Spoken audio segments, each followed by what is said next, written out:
നിമിഷപ്രിയയുടെ വധശിക്ഷ മാറ്റിവെക്കാൻ കാന്തപുരം AP അബൂബക്കർ മുസ്ലിയാർ യമനിൽ നടത്തിയ ഇടപെടൽ ചർച്ചയാകുമ്പോൾ അന്താരാഷ്ട്ര തലത്തിൽ കാന്തപുരം സൂക്ഷിക്കുന്ന സൌഹൃദ ബന്ധങ്ങളെ ആസ്പദമാക്കി പുസ്തകം വരുന്നു. ദുബൈയിൽ പ്രവാസിയായ അബ്ദുസലാം കോളിക്കലാണ് വൺ ടൈം വൺ ലൈഫ് എന്ന പേരിൽ പുസ്തകം തയ്യാറാക്കിയിരിക്കുന്നത്.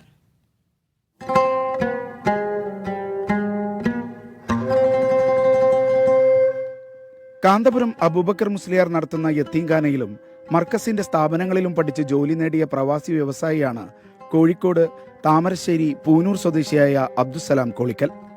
ചെറുപ്പം മുതൽ AP ഉസ്താദിനെ ഇദ്ദേഹത്തിന് അടുത്തറിയാം. പണ്ടുമുതൽക്കേ ജാതിമത വിശ്വാസ വൈജാത്യങ്ങളുടെ അതിർത്തിക്കപ്പുറത്തേക്ക് കാരുണ്യത്തിന്റെ കരങ്ങൾ നീട്ടുന്ന കാന്തപുരം അബൂബക്കർ മുസ്ലിയാരുടെ ജീവിതരേഖകളാണ് ഇനിയും പുറത്തിറങ്ങിയിട്ടില്ലാത്ത ഈ ഇംഗ്ലീഷ് പുസ്തകം.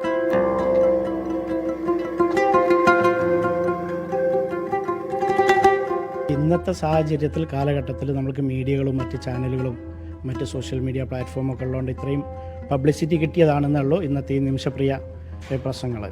പക്ഷേ ഇതിനു മുമ്പേ തന്നെ ഉസ്താദിൻ്റെ ഒരു ക്യാരക്ടർ എന്ന് പറഞ്ഞാൽ ഇത്തരം കാര്യങ്ങളിൽ ജാതി മത ഭേദമന്യേ എല്ലാവർക്കും സഹായം നൽകുകയും എല്ലാവരുമായിട്ട് അടുപ്പം കാണിക്കുകയും എല്ലാവിധ സഹായങ്ങൾക്കും ഒരു മനുഷ്യത്വപരമായ നിലപാട് ഉൾക്കൊള്ളുന്ന ഒരു വ്യക്തിത്വമാണ് ഉസ്താദ്. അതുകൊണ്ട് തന്നെയാണ് അവിടെ പഠിക്കുന്ന കാലം തൊട്ടേ എനിക്ക് നേരിട്ട് ബന്ധമുള്ളതും ഇന്ന് വരെ ഈ നിമിഷം വരെ അദ്ദേഹവുമായിട്ട് സംസാരിക്കുമ്പോഴും മറ്റ് വിഷയങ്ങൾ പ്രതിപാദിക്കുമ്പോഴൊക്കെ ഈ ഒരു മനുഷ്യത്വപരമായ കാഴ്ചപ്പാട്, അദ്ദേഹത്തിൻ്റെ ലീഡർഷിപ്പ്, ആഗോളാടിസ്ഥാനത്തിലുള്ള ബന്ധങ്ങൾ, ഇതെല്ലാം യാതൊരുവിധ ഭൗതികമായ സുഖങ്ങളോ നേട്ടങ്ങളോ അല്ലാത്തൊരു വ്യക്തിയാണ് ഇത്തരത്തിൽ നമ്മുടെ രാജ്യത്തിനും സമൂഹത്തിനും സമുദായത്തിനും ഒക്കെ മാതൃകയായിട്ട് ഇത്രയും വലിയൊരു ഇത് കെട്ടിപ്പടുത്തത്.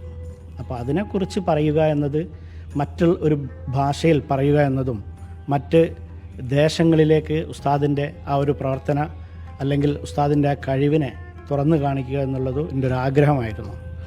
എത്ര കാലത്തെ ഗവേഷണത്തിനൊക്കെ ശേഷമാണ് ഇങ്ങനെ ഒരു പുസ്തകം തയ്യാറാക്കിയത്? സമാനമായ സംഭവങ്ങൾ ഇതിൽ ചൂണ്ടിക്കാണിക്കപ്പെടുന്നുണ്ടോ? നിരവധി സംഭവങ്ങൾ ഇതിൽ ചൂണ്ടിക്കാണിക്കപ്പെടുന്നുണ്ട്. ഇത് തുടങ്ങിയിട്ട് തന്നെ ഇത്തരം ഗവേഷണങ്ങളും ഇതിൻ്റെ എഴുത്തുകളും ഞാൻ ശേഖരിക്കുന്നതിന് 5 വർഷത്തോളം കഠിനമായ പ്രയത്നത്തിലൂടെയാണ് ഈ ഒരു റെക്കോർഡ് ഞാൻ ശേഖരിച്ചു വെച്ചതും.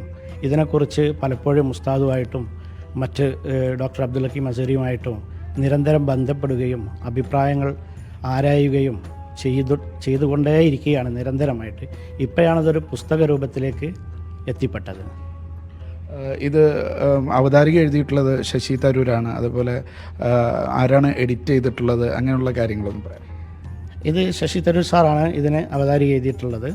അതുപോലെ ഇതിൻ്റെ എഡിറ്റിംഗ് രംഗത്ത് ഏറ്റവും നല്ല ഒരു ഭാഷാ പണ്ഡിതനായ അനിൽ സേതി ആണ് ചെയ്തിട്ടുള്ളത്.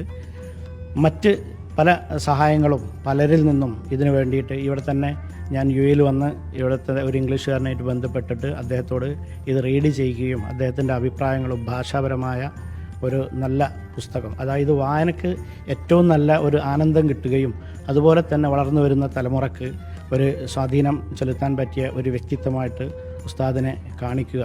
അത് നമ്മൾ കാണിക്കേണ്ട ആവശ്യമില്ല, അദ്ദേഹം അങ്ങനെയാണ്. പക്ഷേ എങ്കിലും അതൊന്ന് എഴുതി പറഞ്ഞ് വായിച്ച് എടുക്കാൻ പറ്റിയ രൂപത്തിൽ കൊണ്ടുവരിക എന്ന ഒരു ശ്രമമാണ് ഞാൻ നടത്തിയത്. എന്നാണ് ഈ പുസ്തകം ഇനി വായനക്കാരിലേക്ക് എത്തുക? ഒരു മാസത്തിനുള്ളിലായിട്ട് തന്നെ ഇത് വായനക്കാരിലേക്ക് എത്താനുള്ള എല്ലാ പ്രവർത്തനങ്ങളും നടത്തുന്നുണ്ട്.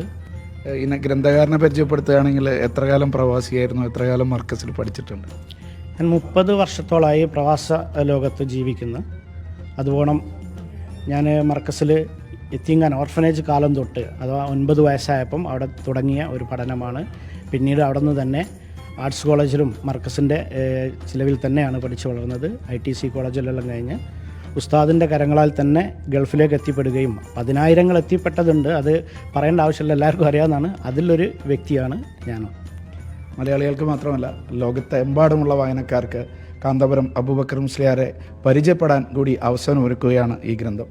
യാസർ അർഫാത്തിനൊപ്പം ഷിനോ ഷംസുദ്ദീൻ, മീഡിയ 1 ദുബായ്.